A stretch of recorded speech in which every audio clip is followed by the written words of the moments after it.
जय हिंद दोस्तों। तो आज के इस वीडियो में फिर से स्पेशली बिहार दरोगा एग्जाम के लिए एक और जबरदस्त ट्रिक लेकर आए हैं।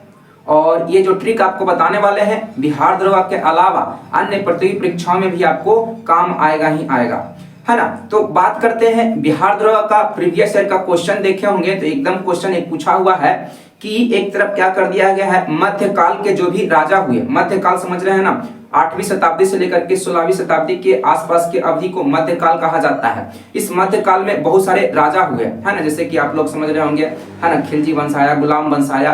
तो इन राजाओं का क्या करता है, एक तरफ वंश का, राजाओं के वंश का नाम लिख देता है, दूसरी तरफ उनका शासन काल का अवधि लिख दिया है, ठीक है ना। और मिलान करने के लिए कहता है, सही सही मिलान करने के लिए कहता है। यदि आप जानेंगे तो मिलान कर पाएंगे, नहीं जानेंगे तो नहीं कर पाएंगे। तो आज का ये जो वीडियो है इसको आप अच्छे से देख लेंगे तो इस तरह का जो क्वेश्चन पूछेगा आपसे नहीं छूटेगा, इस बात की आपको हम गारंटी देते हैं, ठीक है।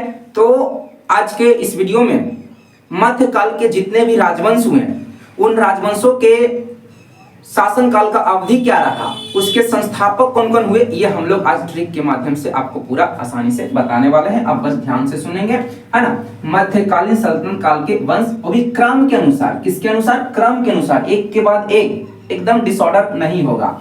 तो इसके लिए आपको ट्रिक पहले याद रखना होगा, गुल खिले तुम शायद लोगे। देखिए दरोगा बनना है भैया तो थोड़ा तो अटपटा तरीके से आपको तैयारी अलग ढंग से करना ही पड़ेगा। गुल खिले तुम शायद लोगे, गुल खिले तुम शायद लोगे, ये 3-4 बार आप बोलेंगे और निकालेंगे यहां से नाम। गुल से हो जाएगा आपका गुलाम वंश, गुल से हो जाएगा गुलाम वंश हो जाएगा, ठीक है।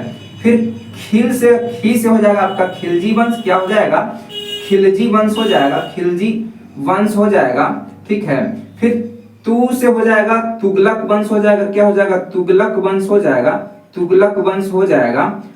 शायद से हो जाएगा सैयद वंश, क्या हो जाएगा, सैयद वंश हो जाएगा, है ना, सैयद वंश हो जाएगा, सैयद वंश हो जाएगा, सैयद वंश हो जाएगा, है ना। फिर लो से हो जाएगा लोधी वंश हो जाएगा, क्या हो जाएगा, लोधी वंश हो जाएगा, लोधी वंश हो जाएगा, ठीक है। तो ये क्रम है आपका, क्या है, क्रम है कि मध्यकाल के जो राजा हुए, राजवंश हुआ, राजा नहीं राजवंश हुआ, है ना, उसमें सबसे पहला जो राजवंश था वो गुलाम वंश था, दूसरा खिलजी वंश था, तीसरा तुगलक वंश था, चौथा सैयद वंश था, अब 5वां अंतिम लोधी वंश था। लोधी वंश के बाद आ जाता है आपका, है ना, मुगल काल आ जाता है, लोधी वंश के अंत होने के बाद आधुनिक भारत आ जाता है, ठीक है।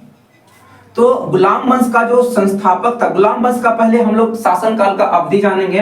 तो गुलाम वंश का स्थापना हुआ था 1206 में और ये वंश जो है 1290 तक ही, है ना, रहा।